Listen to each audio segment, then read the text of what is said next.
What's up, peeps? This is FTWTVHD, and today I'm here to talk about something I was just thinking about quite earlier. It's called imagination. Now, I was sitting here thinking, can imagination do more than what we believe? Can it do other things for us? Like, can it solve our issues that we find hard to solve? Can it do this stuff that we all find almost impossible? Well, first let's get into imagination itself. If you don't know what imagination is, you're an idiot, to be honest, because everyone knows imagination. Anyway, enough of me insulting you lot. So basically, let's go into imagination and see what it's about mainly. Because when we were children, we imagined crazy things. We imagined things that brought lifeless things to life and made us be in a world that, to be honest, never existed. So but now, as you grow older, you grow more mature, and you start to realize reality is reality. So the things you imagine before, isn't real, so you're going to start ignoring your imagination, as you believe it's just a sign of immaturity, and if you have this imagination, you're still a child. But yes, that is completely false. If you have imagination, it doesn't make you a little child, a little kid who just wants to go dancing around like a little fish. No, it doesn't mean that, to be honest. Depends how we use our imagination.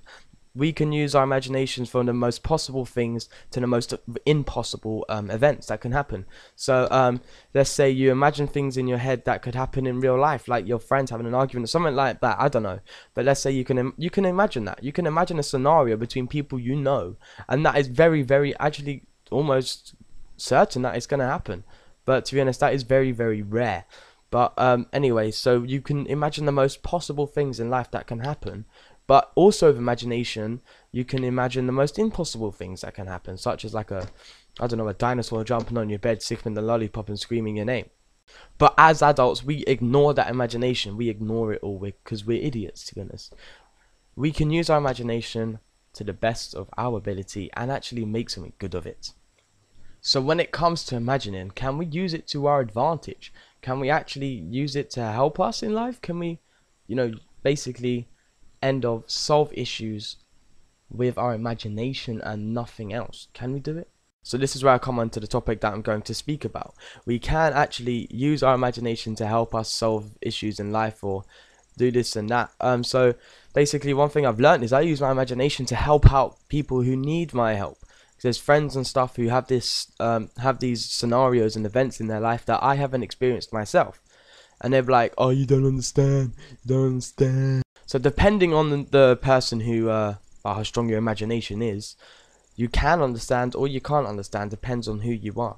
I'm a person who can literally do this to the best of my ability. I can use my imagination because I've learned it. I've learned how to use it to my advantage.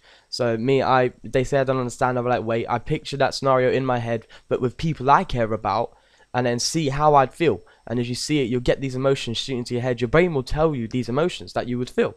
And then you instantly tell them the emotions, and they'll be like, yeah. And then you don't understand, and then through that, you tell them what you would do through that imagination. Through that imagination, you would basically tell them how you do it in your head. How you done it in your head, you bring it out and tell them that's how you do it. And it can help them out. It's done it before, and it's helped so many people out. Anyway, another thing that I've discovered through imagination is that, it's my own theory, that maybe it's from childhood. Maybe it's a way to prepare for future scenarios, future events that can actually happen. Maybe the reality of imagination can be preparation for us, for anything, for defending ourselves from any future things. It's basically preparation for life. That's what I think imagination can be for. That's what I think imagination is for, to prepare us for any future scenarios that can happen. Let's say something happens, you imagine something's happening with you and your mate, some little argument or whatever, anything. Imagine it happening, and then if it happened in real life, you'd go back to, you think, I've imagined this. I know what to do now because I remembered what I'd done in my imagination. So yeah. So all I'm trying to say here is that imagination does die out the older you get, but to be honest, it doesn't die out, if you know what I mean, because you just ignore it. You mature and ignore your imagination. So my advice is still use your imagination, but use it for its advantages and not its immaturity. Use it for things that can actually help you in life, help others in life, prepare you for anything. So to be honest, all I'm trying to say is use your imagination to the best of its ability. Thanks for watching.